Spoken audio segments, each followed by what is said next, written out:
అన్న కొంచెం ఇక్కడ సార్ మాట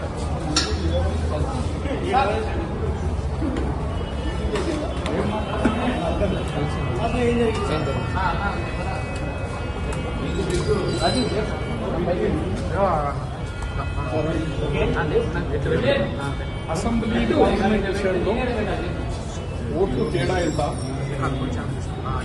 కామారెడ్డి కాన్స్టిట్యూన్సీలో ఎట్లా జరిగింది, parliament Zaheerabad parliament and Nizamabad parliament ఏం జరిగిందని చెప్పినారు. నా కాన్స్టిట్యూన్సీ మట్టికే క్వశ్చన్ చెప్పారు. నిజామాబాద్లో నాకు 60,000 ఓట్లు వచ్చినుండే అసెంబ్లీలో, పార్లమెంట్లో 96,000 అంటే 36,000 ఓట్లు పెరిగినాయి నాకు. అంటే 17,000 మెజారిటీ నిజామాబాద్ అర్బన్లో పార్లమెంట్ చూపించినాను. అలాగే మన కామారెడ్డిలో కూడా అసెంబ్లీకి ఇప్పుడు పార్లమెంట్ 12,000 అక్కడ కూడా పెరిగింది మెజారిటీ కామారెడ్డిలో.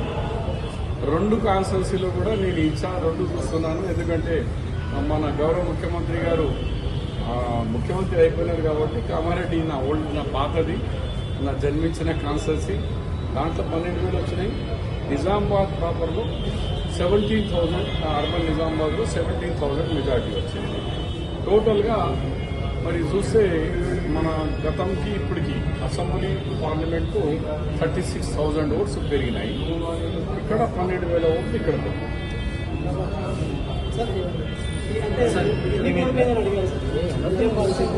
నిజామాబాద్ అర్బన్ వరకు అడిగినారు, చెప్పినాను. మిగిలిన సీట్ల గురించి వాళ్ళు అడగలేదు.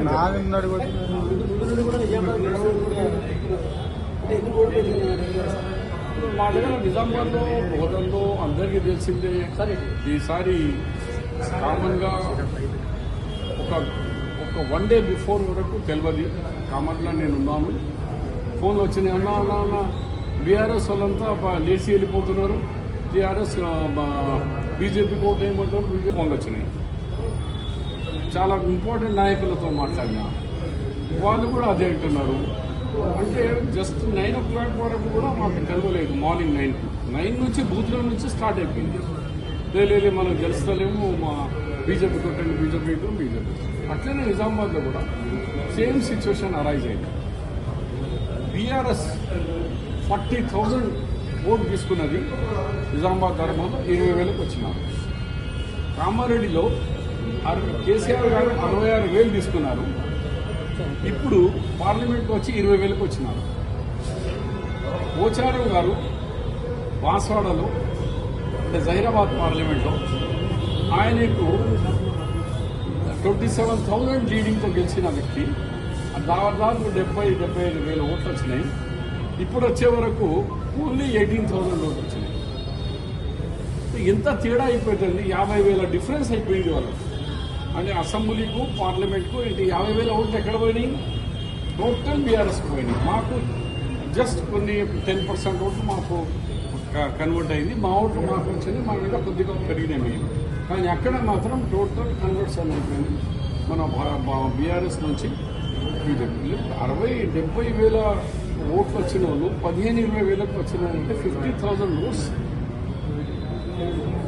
షిఫ్టెడ్ టు బీఆర్ఎస్ నుంచి బీజేపీకి పోయింది.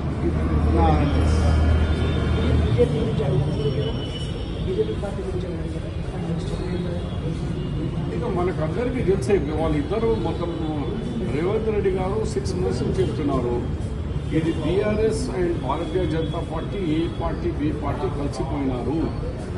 దాని తర్వాత పార్లమెంట్ ఎలక్షన్లో అయితే ఇక చెప్పేది లేదు. నువ్వు టెక్నికల్గా చూడు, గ్రౌండ్ మీద చూడు, బయట చూడు, కార్యకర్తల మధ్యలో చూడు, బూత్లో కూడా చూడు, అంతా కలిసిపోయినట్టు తెలిసిపోయింది. Water black and white water వచ్చి 2 కలిసిపోయినాయి. Secular ideology and rightist ideology అంతా కలిసిపోయినారు.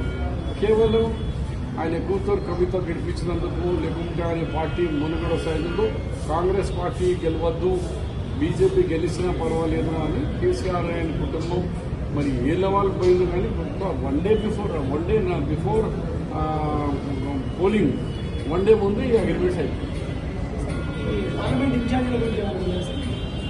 మా దగ్గర మెజారిటీ 2 కాన్స్టిట్యూన్సీ అడిగి 2కి జవాబు ఇచ్చాను. Thank you.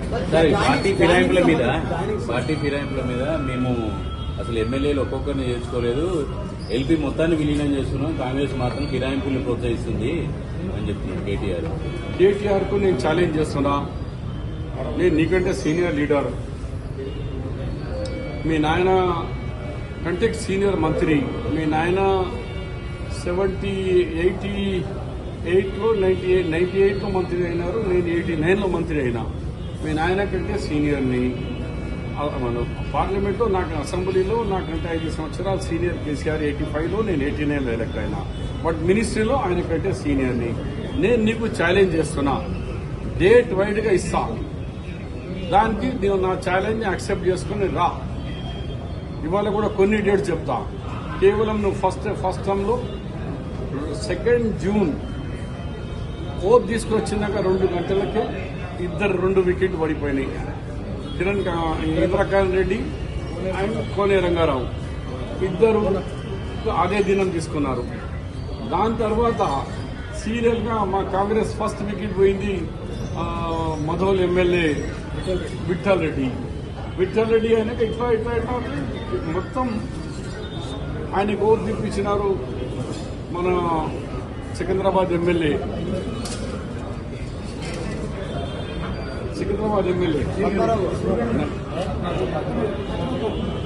Padmarao Goud, Sanath Nagar MLA కల్సాని గారు టీడీపీకు రాజీనామా చేయకుండానే స్పీకర్ దగ్గర కేసు నడిచింది. ఇది ఫస్ట్ టైంలో 2014 ఎలక్షన్ అయితే 16 జనవరి ఫిబ్రవరిలో మొత్తం టీడీపీకు మర్జర్ చేపించారు. కాంగ్రెస్ నుంచి ఇంతమంది తీసుకున్నారు. 46 ఎంపీ ఎమ్మెల్యే ఎమ్మెల్సీ 46 మెంబర్ను డిఫెక్షన్ చేపించిన ఘనత కేటీఆర్, హరీష్ రావు. ఇక 2వ టైం వచ్చిన తర్వాత అది కూడా సేమ్ అట్లనే. సెకండ్ టైం రాగానే వాళ్ళు స్టార్ట్ చేసినారు. 2, 3, 4 ఇట్లా చేసుకుంటా 12 లాస్ట్ డే జాయినింగ్ కంటే ముందు మా శిష్యుడిగా ఉన్న ఎల్లారెడ్డి ఎమ్మెల్యే సురేందర్, మా మలక్పే మా ఎల్బీ నగర్ ఎమ్మెల్యే సుధీర్ రెడ్డి అంతా 4 కలిస్తే అప్పటికే 8 అయినాయి. కలిపి 12 చేసినారు. ఎమ్మెల్సీస్లో కూడా 4 ఎమ్మెల్సీ, నేను leader of the opposition. 4 MLCs 6 ఉండే మేము 4కు పార్టీ మర్జర్ చేయించాం. అది కూడా ఒకటి దినం కాదు. దానికంటే ముందే రిజైన్ చేసిండు దామోదర్ రెడ్డి గారు.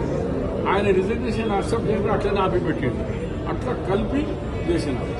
నా లెక్కలు రానుంటే నేను ఏ శిక్ష అయినా నాకు ఇవ్వండి. మీ మీడియా సోదరులు ఎదురుగానే చెప్తున్నా, కేసీఆర్ ఎందుకు వస్తున్నావు, దమ్ముంటే రా, లేకుంటే నేను డాక్యుమెంట్స్ ఇప్పుడే నీకు మెయిల్ పంపుతాను. అది ట్విట్టర్లో అది ఏమంటారు నేను ట్వీట్ చేసిన ఆయనే నాకు అకౌంట్కి వెళ్ళి డ్రాప్ చేసుకున్నాడు. ఆయన తీసుకుంటలేడు. నాకు మీరైనా రిక్వెస్ట్ చేస్తున్నా మీతోని, ఆయన ఒక డేట్ ఫిక్స్ చేయండి నాకు. నేను మీరు చేస్తా. ఒకవేళ ఛాలెంజ్ ఉంటే నేను రాజీనామా చేసి బయటికి వెళ్ళిపోతాను. మళ్ళీ రాజకీయం మాట్లాడను. ఒకవేళ ఫస్ట్ టైంలో కానీ సెకండ్ టైంలో కానీ 1 డే అని చెప్తే నువ్వు జమ చేసుకుంటూ వచ్చినావు.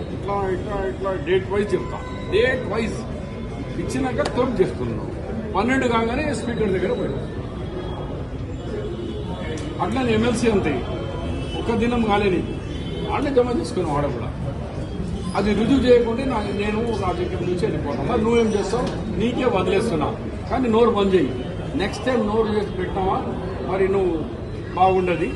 లేకుంటే నాతో డిబేట్ చేయి, లేకుంటే మాట్లాడడం బంద్ చేయి. నేను రుజువు చేయకుంటే